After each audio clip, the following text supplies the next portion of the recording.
Hello friends, मैं लक्ष्मी ओझा target परीक्षा में आपका स्वागत करती हूँ। और आज हम पढ़ेंगे हिंदी में काल, और इसका मतलब होता है इंग्लिश में टेंस। ठीक, क्या होता है टेंस? तो चलिए पहले हम काल की परिभाषा जान लेते हैं कि क्या होता है काल का मतलब। तो काल का जो मतलब होता है वो हमारा क्या होता है? समय। काल का मतलब क्या होता है? समय। तो देखिए, कह रहा है कि क्रिया के जिस रूप से कार्य संपन्न होने का समय ज्ञात हो वह क्या कहलाता है? काल। क्रिया के जिस रूप से कार्य संपन्न होने का समय ज्ञात हो वो हमारा क्या कहलाएगा? काल। तो और देख लीजिए, एक परिभाषा है, क्रिया के जिस रूप से कार्य व्यापार के समय तथा उसकी पूर्णता अथवा अपूर्णता का बोध होता है उसे हम क्या कहेंगे? काल कहेंगे। जहाँ पे अपूर्णता और पूर्णता का बोध हो, कार्य हुआ है या नहीं हुआ है, ठीक, तो वहाँ पे हमारा क्या होता है? काल होता है। तो चलिए, काल के आज तक हमने पढ़ा है कि काल के 3 भेद होते हैं। काल के कितने भेद होते हैं? 3। एक हमारा भूतकाल, वर्तमान काल और भविष्य काल। भूतकाल को इंग्लिश में हम क्या कहेंगे? Past tense. और वर्तमान को क्या कहेंगे? Present tense. और भविष्य काल को क्या कहेंगे? Future tense. ठीक, तो यही 3 काल हमने पढ़ा है, लेकिन इसके अंतर्गत भी इसके जो है उपभेद भी होते हैं। ठीक, जैसे भूतकाल के 6 उपभेद हैं। एक हमारा है सामान्य भूत, दूसरा है आसन्न भूत, तीसरा है अपूर्ण भूत, चौथा है पूर्ण भूत और संदिग्ध भूत, और एक है हेतु हेतुमद भूत। ठीक, वर्तमान काल के 3 उपभेद हैं, सामान्य वर्तमान, अपूर्ण वर्तमान और संदिग्ध वर्तमान। और अगला है भविष्य काल। तो भविष्य काल के 2 भेद माने गए हैं, लेकिन कहीं कहीं पर 3 भेद हैं इसके। एक सामान्य भविष्य और एक संभाव्य भविष्य, यानी कि जहाँ पे संभावना हो, और एक हमारा हेतु हेतुमद भविष्य। ठीक, तो यहाँ पे 2 माना गया है, लेकिन कहीं कहीं पर 3 होता है। तो इसके बारे में हम संक्षिप्त में पढ़ेंगे, डिटेल में। तो चलिए शुरू करते हैं। तो देखिए, इसमें कह रहा है कि क्रिया का वह रूप जिससे क्रिया के होने का समय तथा उसकी पूर्णता एवं अपूर्णता का बोध होता है उसे क्या कहते हैं? काल कहते हैं। काल मतलब समय। तो यहाँ पे उदाहरण दिया गया है, जैसे राधा गीत गाती है, राधा गीत गाती थी, राधा गीत गाएगी। तो ये तो हमारा सामान्य है, ये हमारा वर्तमान काल में है, और ये हमारा भूतकाल में है, और ये भविष्य काल में है। गीत गाती है, ठीक, जहाँ पे है रहेगा वहाँ पे हमारा वर्तमान का बोध होगा। और गाती थी, जहाँ पे था है, ये हमारा क्या है? बीते समय का बोध करवा रहा है, यानी कि भूतकाल का। और राधा गीत गाएगी, जहाँ पे गी रहेगा, गी गे या फिर ठीक है, गी गे ऐसे रहेगा, तो वहाँ पे जैसे होगा होगी, और गाएगा गाएगी ऐसे रहेगा, तो वहाँ पे आने वाले समय का मतलब भविष्य काल का क्या हो जाएगा? बोध कराएगा। तो ये तो हमारा सामान्य है। ठीक, सामान्य वर्तमान, ये हमारा वर्तमान काल में है, ये भूतकाल में, और ये भविष्य काल में। लेकिन वर्तमान काल के अंतर्गत भी जो आते हैं उसके उपभेद आते हैं, उसे हमें पढ़ना है, और हम जानेंगे कि क्या है, कैसे है। तो चलिए पढ़ते हैं। पहले हम पढ़ेंगे वर्तमान काल, मतलब प्रेजेंट टेंस।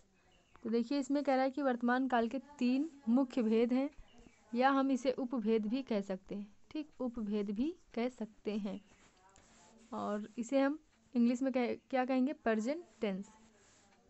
तो चलिए, पहला है सामान्य वर्तमान। सामान्य वर्तमान में क्या होता है? जो क्रिया सामान्य में हो, ठीक, जो है क्रिया वर्तमान काल में होने, इसमें कह रहा है कि जिस क्रिया के वर्तमान काल में होने का सामान्य रूप से पता चले उसे सामान्य वर्तमान कहते हैं। ठीक, तो परिभाषा से उतना आपको समझ में नहीं आएगा जितना कि उदाहरण से। तो चलिए पहले हम उदाहरण देख लेते हैं। शीला पुस्तक लिखती है, मोहन चित्र बनाता है, ये हमारा क्या है, वर्तमान काल में, सामान्य वर्तमान काल में है ये। वह पढ़ता है, ये भी क्या है, सामान्य वर्तमान में है। तो जहाँ आप देखिए ता है, ती है, ते हैं आता है, वो हमारा क्या होता है, सामान्य वर्तमान में। ठीक, सामान्य वर्तमान काल होता है वो। और आगे चलते हैं, दूसरा है हमारा अपूर्ण वर्तमान। ठीक, दूसरा क्या है, अपूर्ण वर्तमान। तो इसमें क्या होता है, कह रहा है जिस क्रिया के वर्तमान काल में, जिस क्रिया के वर्तमान काल में क्रिया के होते रहने का पता चले उसे अपूर्ण वर्तमान कहते हैं। ठीक, जहाँ पे क्रिया हो रही है ये पता चले कि अभी हो रही है क्रिया, कर्ता द्वारा क्रिया अभी हो रही है, पूरी नहीं हुई है अभी। ठीक, वहाँ क्या होता है, वर्तमान काल। जैसे शीला पुस्तक लिख रही है, तो अभी यहाँ पे देखिए लिख रही है, अभी इसका काम पूरा नहीं हुआ है, और ये क्या क्रिया जो है अभी पूरी नहीं हुई है, और ये क्या है, अभी चल रही है क्रिया। ठीक, लिख रही है। मोहन चित्र बना रहा है, देखिए यहाँ भी क्रिया जो है हो रही है अभी, और पूरी नहीं हुई है क्रिया, इसलिए ये क्या हो जाएगा, अपूर्ण वर्तमान। क्या हो जाएगा, अपूर्ण वर्तमान। जहाँ पे क्रिया हो रही हो, पूरी ना हुई हो, वहाँ पे हमारा क्या हो जाएगा, अपूर्ण वर्तमान। ठीक, अगला है संदिग्ध वर्तमान। देखिए संदिग्ध नाम से ही पता चल रहा है कि जहाँ पे संदेह हो वहाँ पे क्या होता है, संदिग्ध वर्तमान। यहाँ पे क्या लगता है, रहा है, रहा, रहे, रही के साथ हूँ है हो लगा कर बनता है क्या, संदिग्ध वर्तमान। तो देखिए कह रहा है कि जिस क्रिया के वर्तमान में होने पर संदेह हो या उसे क्या कहते हैं, संदिग्ध वर्तमान कहते हैं। जैसे शीला पुस्तक लिखती होगी। ठीक, शीला पुस्तक लिखती होगी, मोहन चित्र बना रहा होगा। तो हमें ये नहीं पता है कि वो लिख रही है या नहीं है, लिख रही है या फिर नहीं लिख रही है, लेकिन यहाँ पे क्या है, शीला पुस्तक लिखती होगी, हमें कंफर्म नहीं है कि वो क्या कर रही है। ठीक, जब हमने देखा था तब वो लिख रही थी, लेकिन अभी हमें क्या पता है कि वो लिख रही होगी, लिखती होगी। ठीक, तो यहाँ पे क्या हो जाएगा, संदिग्ध वर्तमान, क्योंकि हमें कंफर्म पता नहीं है कि लिख रही है, वो लिख भी रही होगी या नहीं भी लिख रही होगी। ठीक, तो यहाँ पे क्या हो जाएगा, संदिग्ध वर्तमान। जैसे मोहन चित्र बना रहा होगा, तो बना भी रहा होगा, हो सकता है ना बना रहा हो। ठीक, तो यहाँ पे क्या हो जाएगा, संदिग्ध वर्तमान, हमें पता नहीं है कि बना रहा है या नहीं बना रहा है, बना रहा होगा। ठीक, तो यहाँ पे क्या हो जाएगा, संदिग्ध वर्तमान। देखिए इसमें कह रहा है ता ते ती लगाकर, ता ते ती लगाकर, यहाँ पे देखिए ती लगा हुआ है, होगा, होगी या होंगा का प्रयोग करते हैं, और रहा, रही के साथ हूँ या है या हो लगाकर बनता है ये। तो देखिए यहाँ पे रहा है, यहाँ पे हो या हूँ लगा हुआ है। तो ठीक, तो यहाँ पे क्या हो जाएगा, वर्तमान, संदिग्ध वर्तमान। अगला है हमारा भूतकाल। तो देखिए इसमें कह रहा है कि बात जिस क्षण कही जा रही है उससे पहले अथवा बीते हुए समय में क्रिया के होने का बोध होता है, उसे क्या कहते हैं, भूतकाल कहते हैं। जहाँ पे क्रिया हो चुकी होती है, ठीक, वहाँ पे क्या होता है, भूतकाल। जैसे यहाँ पे देखिए उसने गीत गाया, प्रभात गया था। तो जो ये हमारा इसमें इन दोनों वाक्यों में देखिए अंतर है। यहाँ पे क्या है, गया था, यहाँ पे क्या है, गीत गाया। तो इसका अंतर हम देखेंगे आगे चलकर कि क्या है। ये हमारा देखिए पूर्ण वर्तमान में है, वर्तमान नहीं, भूतकाल में है, पूर्ण भूतकाल में, प्रभात गया था। ठीक, लेकिन ये पूर्ण भूतकाल नहीं है। तो इसके जो हमारे उपभेद हैं उसमें से ये उसमें से एक है, और ये भी। तो इन दोनों में क्या है, अंतर है। तो इस अंतर को आगे चलकर हम पढ़ेंगे, जानेंगे कि क्या अंतर है। तो देखिए भूतकाल के 6 भेद होते हैं। कितने भेद होते हैं, 6 भेद होते हैं। तो चलिए पढ़ते हैं। पहला है सामान्य भूतकाल। तो कह रहा है जब क्रिया सामान्य रूप से भूतकाल में होती है उसे सामान्य भूतकाल कहते हैं। जहाँ सामान्य रूप से क्रिया हो रही हो, काम हो रहा हो, क्रिया को क्या कहेंगे हम, काम। ठीक, जो काम हम करते हैं वही क्या होता है, क्रिया होता है, जो क्रिया हम कर रहे हैं। ठीक, और जो काम कर रहे हैं उसी को हम क्या कहेंगे, क्रिया कहेंगे। और कर्ता द्वारा जो क्रिया सामान्य रूप से भूतकाल में होती है उसे सामान्य भूतकाल कहते हैं। जैसे उसने गीत गाया, ठीक, उसने क्या किया, गीत गाया। दीपक ने पाठ याद किया, ये हमारा किस में है, सामान्य भूतकाल में। देखिए हमने भूतकाल में क्या पढ़ा था कि भूतकाल में क्या लगता है, था, थी, थे, ठीक। तो देखिए अगर यहाँ पे उसने गीत गाया था रहता तो ये हमारा पूरा भूतकाल होता, लेकिन इतना अगर रहेगा था के पहले वाला था नहीं लगा है तो वहाँ पे क्या हो जाएगा, सामान्य भूतकाल, ठीक। अगर यहाँ पे था होता तो ये हमारा पूर्ण भूतकाल में होता, लेकिन था नहीं लगा है, उसके पहले का वाक्य जो होगा हमारा वो सामान्य भूतकाल में आएगा। तो चलिए आगे चलते हैं। अगला है आसन्न भूत, ठीक। क्या है, आसन्न भूत। कह रहा है जब क्रिया अभी अभी पूरी हुई हो तो उसे आसन्न भूत क्रिया कहते हैं, ठीक। अभी अभी पूरी हुई हो, अभी अभी पूरी हुई हो उसे क्या कहेंगे, आसन्न भूत।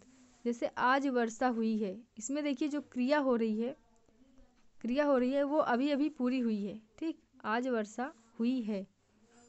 दीपक ने पाठ याद किया है, इसमें देखिए क्रिया जो है पाठ याद किया है ये हमारा क्रिया है, तो ये जो है कब पूरा हुआ है, अभी अभी पूरा हुआ है। तो यहाँ पे क्या हो जाएगा हमारा आसन्न भूत, ठीक। जैसे हमारा राम आ चुका है, तो यहाँ पे क्रिया जो है वो क्या है, अभी अभी पूरी हुई है। सीता गई है, तो क्रिया क्या है, अभी अभी पूरी हुई है, तो यहाँ पे क्या हो जाएगा, आसन्न भूत। अगला है पूर्ण भूतकाल। पूर्ण भूतकाल में क्या होता है कि वहाँ पे जो क्रिया होती है वो बहुत पहले समाप्त हो चुकी होती है, ठीक। उसे हम क्या कहेंगे, पूर्णभूत क्रिया। जैसे उसने गीत गाया था, देखिए ये हमारा क्या है, गाया था, यहाँ पे था लगा हुआ है इसलिए ये हमारा किस में है, पूर्ण भूतकाल में। अगर हमारा इतना होता उसने गीत गाया तो ये किस में था, अभी आपने पढ़ा था सामान्य भूतकाल, ठीक। सामान्य भूतकाल में था, कहाँ तक, उसने गीत गाया, इतना हमारा क्या है, सामान्य भूतकाल है। लेकिन अगर वहीं पर था लगा देंगे तो हमारा क्या बन जाएगा, पूर्ण भूतकाल, ठीक। दीपक ने पाठ याद किया, ये हमारा क्या है, यहाँ तक सामान्य भूतकाल। लेकिन अगर हम था भी ले लेंगे तो ये क्या हो जाएगा, हमारा पूर्ण भूतकाल, ठीक। अगला है हमारा अपूर्ण भूतकाल। तो अपूर्ण भूतकाल में क्या कह रहा है, जब क्रिया भूतकाल में आरंभ हो चुकी हो और अभी समाप्त ना हुई हो उसे अपूर्ण भूत क्रिया कहते हैं, ठीक। जब क्रिया भूतकाल में आरंभ हो चुकी हो और अभी समाप्त ना हुई हो, ठीक, वो काम अभी चल रहा हो, उसे क्या कहेंगे, अपूर्ण भूत क्रिया। जैसे वह गीत गा रहा था, दीपक पाठ याद कर रहा था, ठीक। तो यहाँ पे क्या है, अभी उसने याद कर रहा था, अभी पूरा याद नहीं किया है, इसलिए यहाँ पे क्या हो जाएगा, अपूर्ण भूतकाल, ठीक। वह गीत गा रहा था, यहाँ पे क्या है, अपूर्ण भूतकाल। और एक चीज़ इसमें देखिए, जहाँ पे रहेगा रहा था, रही थी, वहाँ पे क्या हो जाएगा, अपूर्ण भूतकाल, ठीक। चलिए अगला है संदिग्ध भूतकाल। तो संदिग्ध भूतकाल में क्या होता है, संदेह होता है। तो कह रहा है जिस क्रिया के भूतकाल में पूर्ण होने के विषय में संदेह हो उसे हम क्या कहेंगे, संदिग्ध भूतकाल। जैसे उसने गीत गाया होगा, ठीक, उसने गीत गाया होगा, इसमें संदेह है कि गाया होगा और नहीं भी गाया होगा, ठीक। गाया होगा और नहीं भी गाया होगा, हमें पता नहीं है, तो यहाँ पे क्या हो जाएगा, संदिग्ध भूतकाल। दीपक ने पाठ याद कर लिया होगा, तो याद कर लिया होगा और शायद हो सकता है कि नहीं याद कर लिया होगा, अभी नहीं याद किया होगा वो। मंजीत प्रथम आ चुका होगा, तो हो सकता है कि प्रथम नहीं भी आया हो, ठीक। आज वर्षा हो चुकी होगी, हो सकता है आज वर्षा जो है अभी हो रही हो, ठीक। तो ये हमारा क्या हो जाएगा, संदिग्ध भूतकाल। जहाँ पे जो कार्य है वो संदेह में रहे वहाँ पे क्या हो जाएगा, संदिग्ध भूतकाल। जैसे हमारा गाया होगा आ गया, चुका होगा या चुकी होगी, और कर लिया होगा, यहाँ पे क्या हो जाएगा, संदिग्ध भूतकाल। अगला है हमारा हेतु में भूतकाल। तो कह रहा है इसमें जो क्रिया भूतकाल में हो सकती थी परंतु हो ना सकी उसे हम क्या कहेंगे, हेतु में भूतकाल। तो देखिए यहाँ पे क्या होता है, यदि तुम आते तो वह गीत गाता। ठीक, यदि तुम आते तो वह गीत गाता। तो क्या है इसमें, देखिए वो जो क्रिया थी वो हो नहीं सकी, ये हमारी क्रिया है। वह गीत गाता ये हमारी क्रिया है। तो अगर तुम आते तब वह गीत गाता, लेकिन तुम आए नहीं इसलिए क्या हुआ, उसने गीत नहीं गाया। तो ये हमारा क्या हुआ, वो कार्य जो था, जो हमें करना था वो पूरा नहीं हुआ। क्योंकि किस कारणवश नहीं पूरा हुआ, क्योंकि वो आया नहीं जिसके लिए वो गीत गाता। ठीक, अगला है हमारा, यदि अध्यापक कहता तो दीपक पाठ याद करता। चूंकि अध्यापक ने कहा नहीं इसलिए क्या हुआ, दीपक ने पाठ याद नहीं किया। किस कारणवश नहीं याद किया, क्योंकि अध्यापक ने नहीं कहा। यहाँ पे कारण, जो कारण होता है, कारण किसी कारणवश वो काम नहीं होता है। ठीक, देखिए यदि हवा न चलती तो आज वर्षा होती। तो क्या हुआ, हवा चल रही है इसलिए वर्षा क्या हुआ, नहीं हुई। ठीक, तो यहाँ पे किस कारण वर्षा नहीं हुई, क्योंकि हवा चल रही थी। अगला है, यदि मेहनत करता तो मंजीत प्रथम आता। तो इसमें कह रहा है कि मंजीत प्रथम क्यों नहीं आया, क्योंकि उसने मेहनत नहीं की।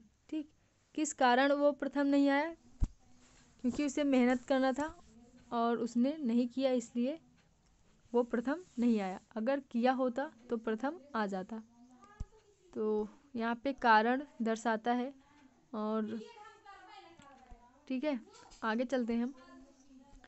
भविष्यकाल, भविष्यकाल कह रहा है बात जिस समय कही जा रही है उसके बाद अथवा आने वाले समय में क्रिया के होने का बोध होता है, वह भविष्यकाल कहलाता है। इसके अंत में गा गी गे आते हैं। ठीक, जैसे सीता कल जयपुर जाएगी, आज नानी आ जाएंगी, कविता गाएगी, कल वर्षा होगी।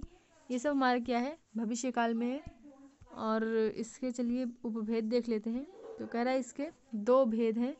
पहला सामान्य भविष्य, कह रहा है क्रिया के जिस रूप से उसके भविष्य में सामान्य रूप में होने का पता लगे उसे सामान्य भविष्य कहते हैं। देखिए यहाँ पे जैसे एग्जाम्पल है, जैसे राजीव और आकाश जयपुर जाएंगे। ठीक, राजीव और आकाश जयपुर जाएंगे। तो ये हमारा क्या है, सामान्य भविष्य में है। मैं खाना खाऊंगी, ये भी क्या है, सामान्य भविष्य में है। मोहन कल स्कूल जाएगा, राधा कल गाएगी। तो ये सब क्या है, सामान्य भविष्य में है। और अगला है ये हमारा संभाव्य भविष्य। संभाव्य यानी कि जहाँ पे संभावना प्रकट हो, संभावना, वहाँ पे क्या होता है, संभाव्य भविष्य। तो कह रहा है क्रिया के जिस रूप से उसके भविष्य में होने की संभावना है उसे क्या कहेंगे, संभाव्य भविष्य कहते हैं। जैसे राजीव और आकाश शायद जयपुर जाएंगे। तो हमें कंफर्म नहीं है कि वो जाएंगे कि नहीं जाएंगे, यहाँ पे शायद लगा हुआ है, शायद जाएं। ठीक, मैं शायद खाना खाऊंगी, तो यहाँ पे शायद है, यहाँ पे संभावना हो रही है, प्रकट हो रही है। ठीक, शायद मैं खाना खाऊं या मैं शायद खाना खाऊंगी, तो यहाँ पे संभाव्य भविष्य होगा। जैसे हमारा है, एक उदाहरण देखते हैं, संभव है राम पढ़े। ठीक, संभव है राम पढ़े। तो यहाँ पे क्या हो जाएगा, संभाव्य भविष्य। यहाँ पे क्या है, संभावना प्रकट हो रही है। ठीक, तो वहाँ पे क्या होता है, संभाव्य भविष्य। और कहीं कहीं एक और होता है, पहले वो हम देख लेते हैं। हमारा हेतु हेतु हेतु में हेतु मद भविष्य। ठीक, तो देखिए इसमें क्या होता है, जैसे एक क्रिया का होना दूसरी क्रिया के होने पर निर्भर हो, वहाँ पे क्या होता है, हेतु मत भविष्य। जैसे छात्र वृत्ति मिले तो राम पढ़े, तो राम पढ़े। तो ये हमारी क्रिया है। ठीक, और ये किस पर निर्भर कर रही है, इस पर निर्भर कर रही है। यानी कि अगर छात्र वृत्ति मिलेगा तभी राम पढ़ेगा, वरना नहीं पढ़ेगा। ठीक, तो ये जो हमारी क्रिया है वो इस पर निर्भर कर रही है, ये राम पढ़ेगा वाली। तो कह रहा है छात्रवृत्ति मिले तो राम पढ़े। ठीक, तो किस पर निर्भर कर रही है? छात्रवृत्ति पर निर्भर है कि अगर छात्रवृत्ति मिलेगी तभी राम पढ़ेगा। अगला एक देख लीजिए और उदाहरण, जैसे है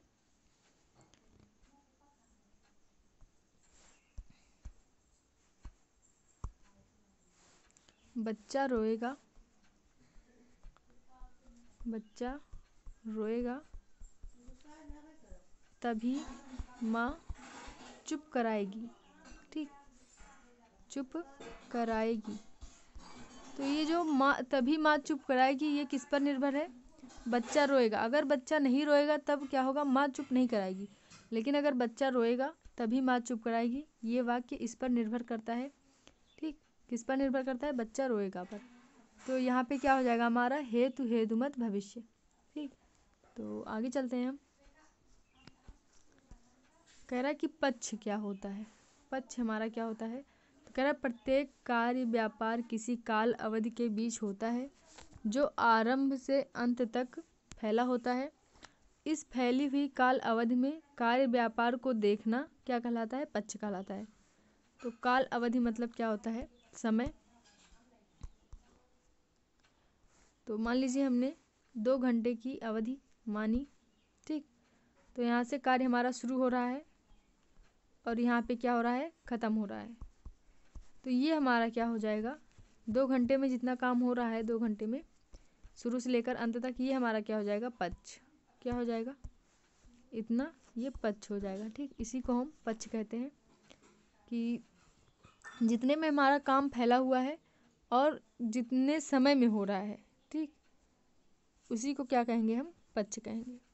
तो बस आज के लिए इतना ही, और कुछ टॉपिक अभी बचे हुए हैं तो उसको हम करने के बाद हम इस पर टेस्ट लगाएंगे। तो आशा करती हूँ आप लोगों को वीडियो पसंद आ रहा होगा। Thank you.